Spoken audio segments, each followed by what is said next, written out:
Oi, gente, esse é o nosso quarto episódio do nosso podcast Não Pode Glúten, onde a gente fala de doença celíaca, orientações, aceitação, inclusão do doente celíaco. E no nosso episódio de hoje a gente tem a Graziela Prado e o Pedro, que é o filho dela. A Graziela tem diagnóstico de doença celíaca e ela começou a empreender no meio de confeitaria. Ela já tinha como hobby fazer isso aí, e teve que se adaptar depois do diagnóstico. Grazi e Pedro, muito obrigada por vocês estarem aqui conversando com a gente. E me conta, como é que foi o seu diagnóstico? Há quanto tempo você sabe que tem a doença celíaca? Como é que foi todo esse processo de aceitação? Me conta. Conto. Meu diagnóstico foi meio assim por acaso. Uhum. Eu sofro de sintomas, bastante deles, há uns 20 anos, mas nunca fecharam nenhum diagnóstico. Meu irmão descobriu, e daí eu falei, bingo. Né? Pode ser isso. Pode ser isso. Fui pesquisar e, de fato, era isso. A aceitação, para mim, acho que foi muito fácil. Tá. Porque como eu tinha os sintomas todos, uma semana sem glúten, muita coisa já tinha melhorado na minha vida. Entendi. Então eu falei, né, melhor não comer algumas coisas do que viver com tudo que eu sentia. Como que você sentia? Eram muitos os sintomas. O que você sentia de sintoma? Como que era a sua vida antes do diagnóstico? Olha, eu saía para comer, eu ia num restaurante, às vezes não tinha tempo de chegar em casa, eu precisava usar um banheiro. Então, assim, o intestino era muito ruim. Eu tinha muita fraqueza, muita tontura, e passou assim de um dia para o outro. A parte neurológica, eu diria que assim, eu tinha muita distração, esquecimento, e muitas manchas roxas pelo corpo. Nossa, e são coisas assim que a gente sabe que a doença celíaca tem muita manifestação, né? Não é só, a gente pensa só em gastrointestinal, a pessoa distende o abdômen, a pessoa tem muitos gases, diarreia, mas não, a doença celíaca ela vai muito além disso, né?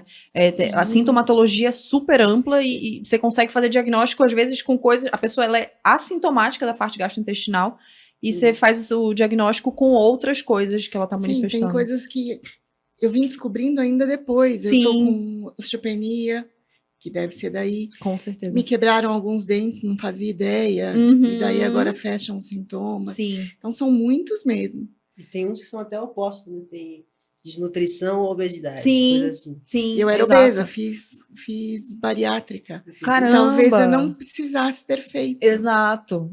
Isso é um caso bem atípico mesmo, né? Porque você pensa, o estereótipo do celíaco é justamente a pessoa muito magra, com só aquele abaulamento no abdômen, alguma coisa assim, né? Mas provavelmente se você tivesse o diagnóstico, desinflamando do glúten ali, né? Sim. Aquela lesão toda que o glúten fazia. Eu fazia muita dieta, fazia corrida, corria 5, 10 quilômetros, falava, não emagrecia nada. Então, parti para a bariátrica, que foi meu último recurso. Sim, com certeza. Talvez não precisasse. A volta do regime da bariátrica que fez você perceber que estava... Foi, é verdade. Porque eu tomava só sopinha, coisas que minha mãe fazia para mim, não saía de casa, então eu fiquei sem glúten por 40 dias. Quando eu comecei a comer, eu fui comer um pão integral. Passei muito mal, assim, já enchei de um dia para o outro. Mas ainda demorou um pouquinho para descobrir. Para descobrir que era realmente a doença celíaca, né? Depois que você descobriu, foi um alívio, então, né? Assim, apesar de ser um diagnóstico, ser uma doença, mas... Você sabe que se você corta o glúten... É que parece muito simples a gente falando, né? Tira o glúten. Não é só isso, né? Não é só isso. O glúten tá em todo lugar, né? Assim. A vida social, né? Influi muito na vida social. Eu vejo que, assim, muitas pessoas se afastaram, não vão na nossa casa, não nos convidam para ir. Assim, então não é só não comer o glúten. A vida social é muito impactada. Exatamente. Mas é possível viver. Claro. É isso que a gente quer mostrar aqui no podcast. É realmente que a doença, ela limita, mas ela não te incapacita, né? De forma alguma. Você vai ter uma série de restrições ali, onde você vai comer, com quem você vai comer, onde que está sendo manipulado, mas você não vai precisar morar num lugar isolado, sem conviver com ninguém. E é justamente isso que a gente quer evitar, né? Mas que o celíaco não tem essa. O que eu falo que a família nos ajudou muito, né? Me ajudou muito. Sim. É porque eu acho que o celíaco precisa de um lugar seguro. Exato. Chegar, sentar, aqui eu posso. Isso. Respirar, eu posso viver. Ficar tranquilo. Quando a família ajuda, a família acolhe. Na minha casa não entra um grão de glúten. É isso mesmo. Foi iniciativa deles. Sim. Não foi nem por mim. Eu não pedi isso para eles. Então, isso é muito bom. Com muito certeza, bom. com certeza. Isso faz toda a diferença. É realmente assim, não tem como o celíaco conviver com uma casa compartilhada, né? Mas essa Não é. conscientização não pode ser uma imposição do celíaco, né? Bom, aqui não entra glúten, porque aí você vai ficar ali chateado, você quer comer um pão, uma pizza, uma coisa assim, você vai querer levar para dentro de casa, você vai acabar contaminando alguma coisa. O que eu falo, assim, se eu quero comer glúten, eu como fora de casa. Lá em casa também não entra nada com glúten, e eu acho que é uma conscientização que precisa vir do parceiro, do acompanhante do celíaco, né? Sim. Que é uma forma de cuidado também, de respeito à pessoa que tá ali naquela Eu condição. me senti, de fato, muito amada. Sim, isso é muito Porque legal. partiu deles. Aham, isso é muito legal. Esse apoio familiar é muito importante. E me conta, você falou que já tinha um hobby de confeitaria, já gostava de mexer com isso, antes do diagnóstico. Eu acho que cozinhar é a minha forma de amar. Que legal. Eu falo isso e eles falam Aham. também. Eles falam, mãe, não quero Sua mais. linguagem de amor. É minha forma de Aham. mostrar amor. E eu comecei a fazer bolo, coisas para a família toda. Aham. Eu tinha uns 14 anos de idade. Nossa. E assim, mexer com Alimento. alimento, qualquer tipo. Aham. Mas eu adorava fazer pão, sabe? Mexer, Sei. fazer aquele... botar a mão Amassar na a massa ali, né? fazer o bolo. E assim, quando eu descobri, eu falei, meu Deus, não posso respirar glúten. O que eu vou fazer agora? Como é que eu vou amar? Sim, Né? E isso me deixou pior do que não poder comer. entendi. E daí eu comecei a pesquisar e falei, não, tem jeito, dá jeito. Uhum. Comecei a fazer uns bolos que ficavam sequinhos, Aham. ficavam durinhos. Eu falei, vai dar certo. Vai dar certo. Vai dar certo, vai dar certo. E deu certo. Que bom. E daí a gente partiu para a confeitaria inclusiva. Uhum. E daí minha forma de amar, eu acho que Potencializou nisso, né?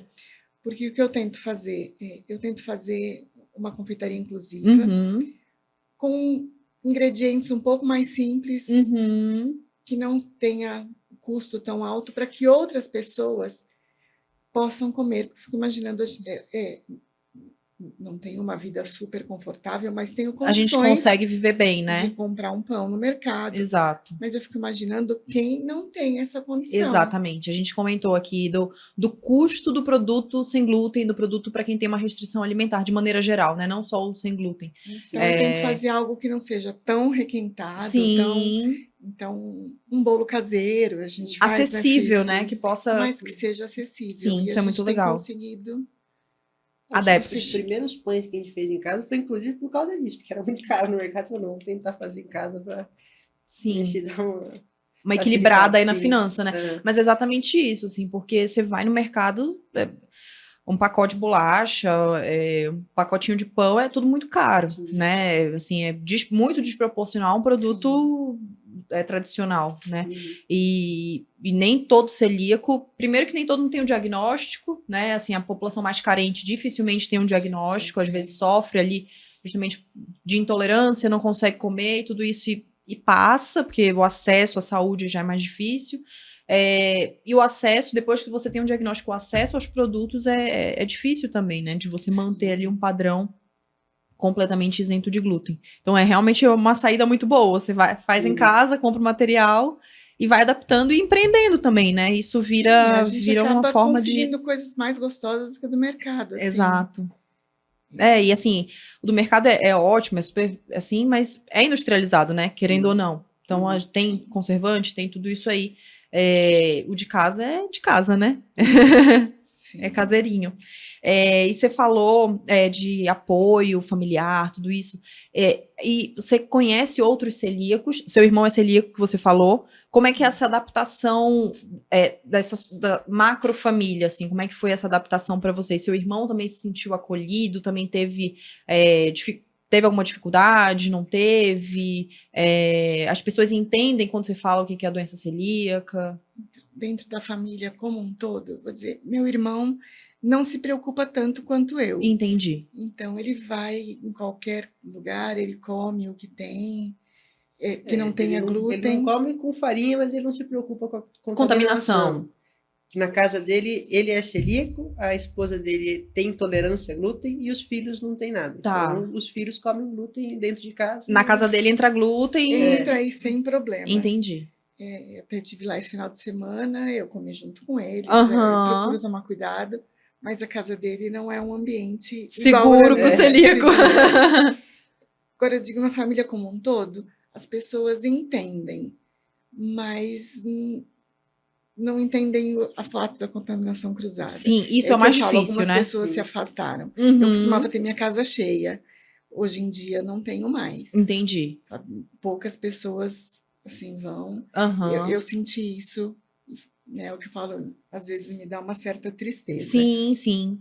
Com certeza. Então, Eu acho que assim, a contaminação cruzada é uma questão muito difícil para as pessoas entenderem, né? Não é só não comer o glúten, né? É não comer. Se você comer uma batata frita, que foi frita no mesmo óleo que um frango empanado, você tem glúten ali naquele óleo que vai passar para batata frita, por mais que ela em si não tenha. E isso vai acarretar um dano para o celíaco, vai continuar inflamando ali, vai continuar gerando doença. Né? Então, as pessoas, você vai num restaurante, você tenta explicar um pouquinho ali, né? Ah, você tem como fazer isso aqui numa panela separada, você pode fazer. O celíaco, ele sempre precisa se comunicar, né? Chegar no lugar e avisar. Você pode fazer numa panela separada, você pode fazer num óleo novo, né? Sim. Porque Mas precisa de adaptar. Isso também, eu acho que tem o preconceito. Eu fiz esses dias o aniversário da minha filha com coisas muito gostosas. Uhum. E algumas pessoas nem sabiam que não tinham glúten, então, mas as que sabiam ficam afastadas, sabe? Não quero experimentar, não quero ver. E assim, uma torta salgada, exatamente a mesma. Que é uma delícia. E a massa é muito mais leve, né? Sim. Do que aquela massa com trigo então, algumas pessoas, pesada, dura. Sim, nem experimentam, ficam olhando. E não sabem o que estão perdendo, né? Essa é a verdade. E tem muita gente que, na verdade, que nem sabe o que é glúten. Já tem várias vezes a gente fala, tem glúten, a pessoa fala, não, mas não vai leite. Exatamente. Nossa, é demais isso. Eu falo assim, não, porque minha mãe não pode comer glúten. Aí a pessoa fala assim, não tem leite. Eu falo assim, não tem nada a ver. Uma coisa não tem nada a ver com a outra. É justamente isso, a pessoa não tem ideia do que é o glúten, né? Assim, de trigo, que, assim, fica muito característico, o trigo, a farinha de trigo tem glúten. Mas não é só isso, né? Aveia, cevada, malte, bebida alcoólica, você pensa que não, vodka tem glúten. Então, assim, você vai pesquisando, vai analisando, você vai encontrando glúten em todo lugar. E é isso que dificulta a vida do celíaco um pouco, né? Produto industrializado, esses produtos congelados, a maioria deles tem glúten, por mais que não é macarrão, não é pão, não é... mas tem glúten, eles usam glúten para tudo, para amaciar, para dar liga, para não sei o quê, para, assim, de alguma maneira eles usam. Sim. Né? Quando eu falei do acolhimento familiar, é mesmo o acolhimento da casa, assim, marido e filhos total, e algum outro que realmente entende. Sim. Mas aí a gente também, assim, achei alguns amigos celíacos e a gente se encontra uma vez por mês. Isso é muito importante. Está sempre junto. E daí a gente vê, de fato, quem é amigo, quem não é. A Exato. gente entende. Porque as pessoas que se afastam por conta disso, a gente fala... E é assim, a restrição é sua, né? Não é... eu já você não alguém impõe. Falar, você que está doente, não, por que a gente não pode comer? Então, assim...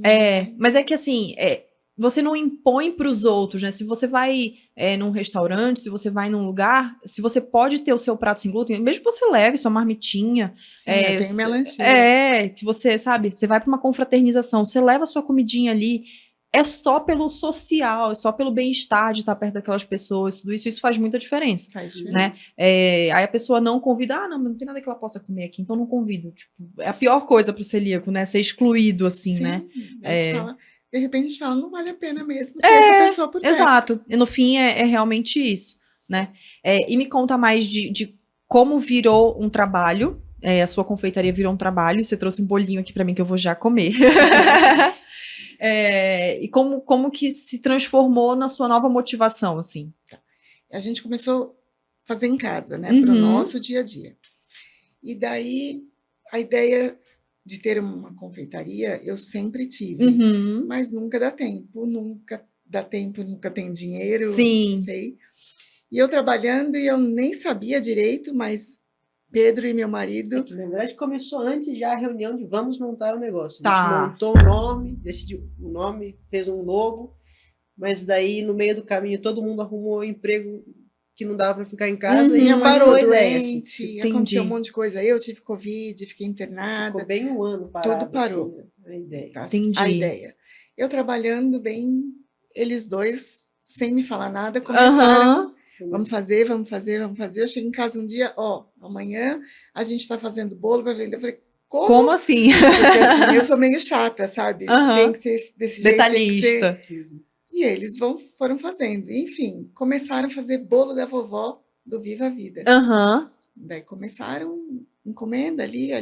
Daí um dia ou outro eu me meti em alguma coisa. Daí a gente foi um tempo assim só fazendo bolo da vovó. Final de ano eu fui demitida. E daí eu fiquei em casa. Eu falei, agora vocês têm um problema, eu tô em casa. Tô fiscalizando tudo. Mas eu falei, eu precisava de férias. Ficamos aí um mês e meio só pensando.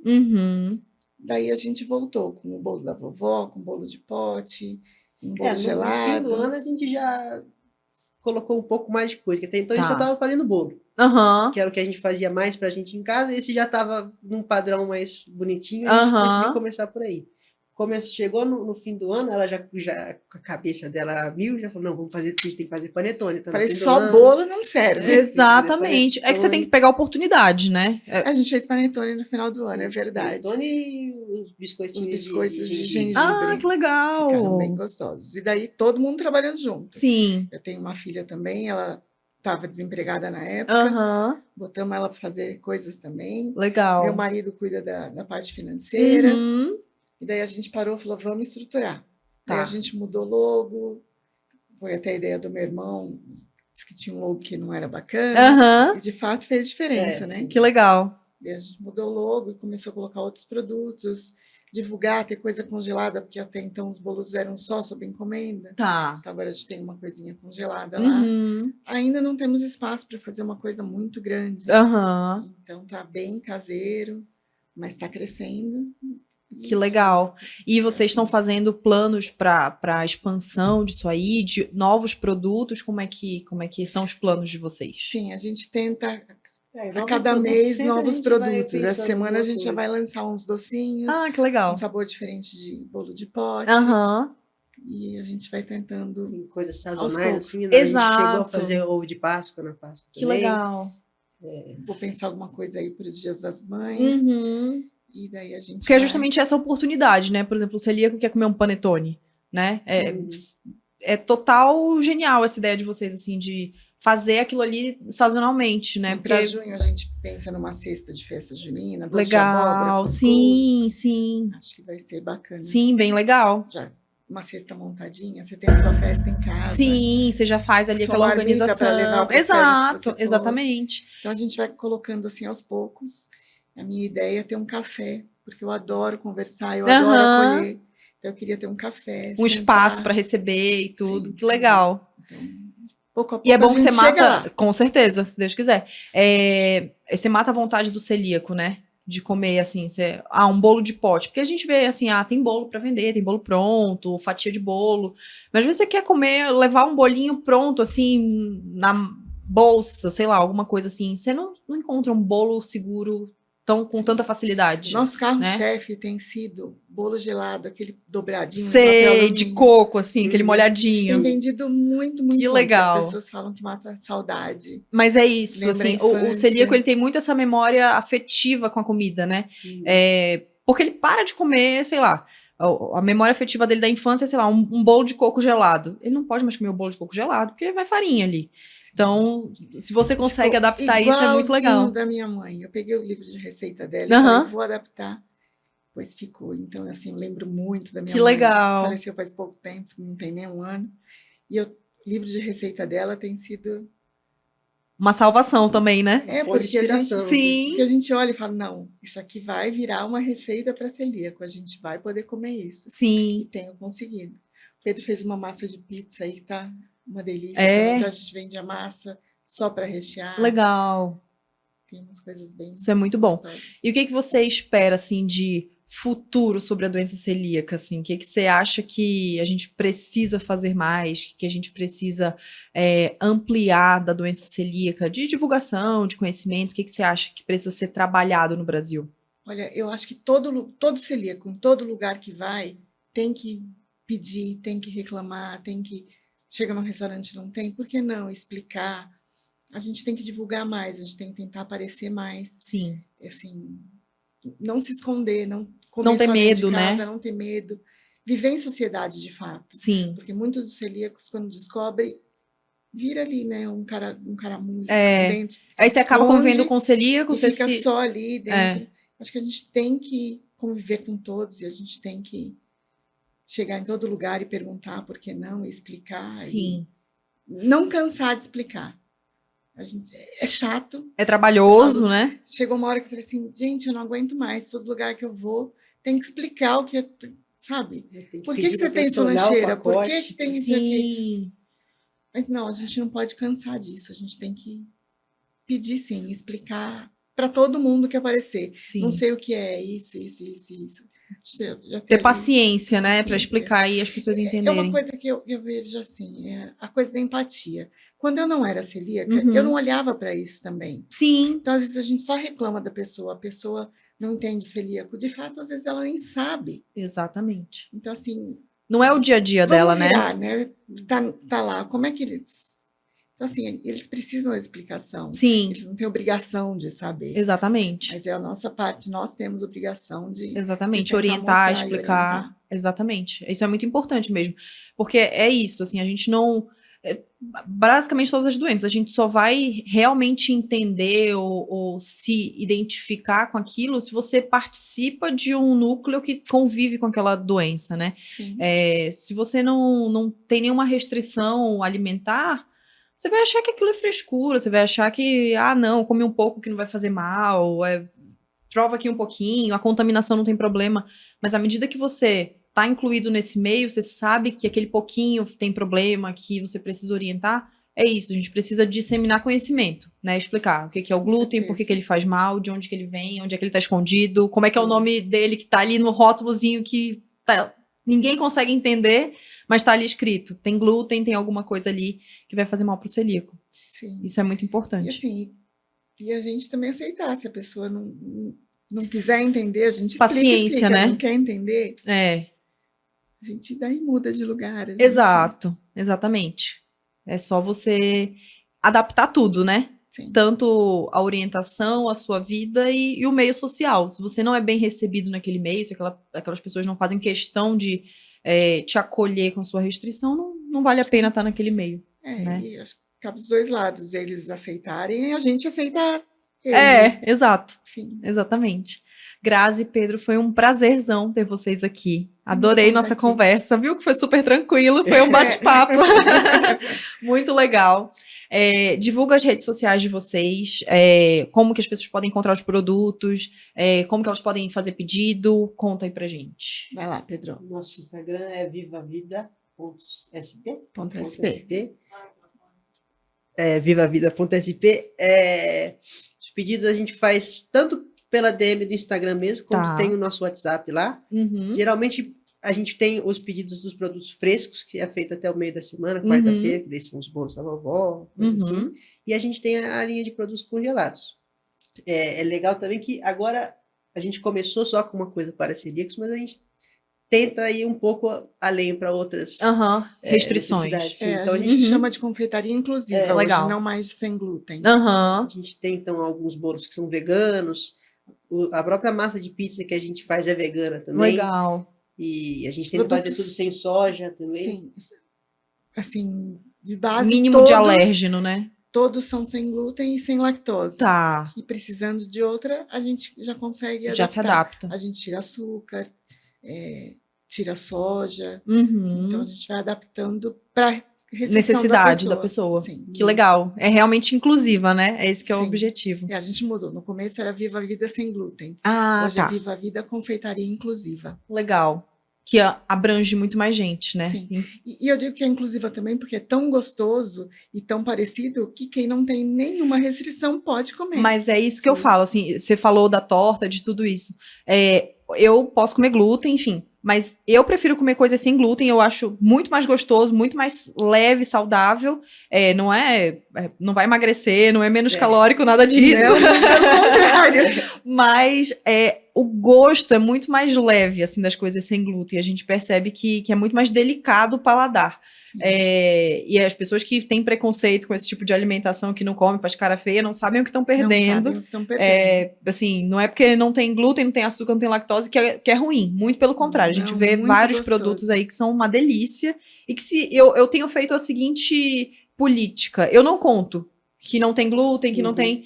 Deixa eu provar, deixa eu comer. E aí a pessoa vai falar, ai, nossa, gostoso, diferente, não sei o que e tal. E no final você fala assim, não tem glúten, não tem lactose, não tem açúcar. A pessoa fica, como assim? Como não tem glúten e é um pão macio? Como que não tem glúten e é um bolinho fofo? Porque todo mundo condiciona que é o glúten que dá a liga da massa, né, a elasticidade. Então, como que você consegue fazer gostoso sem glúten? O preconceito. Exatamente. Acho que é bem isso mesmo. Depois você prova e não me conta. Pode deixar, com certeza. Muito obrigada, gente. Até a próxima. Foi muito bom estar aqui. Que bom, que bom. Até a próxima. Muito obrigada. Obrigada.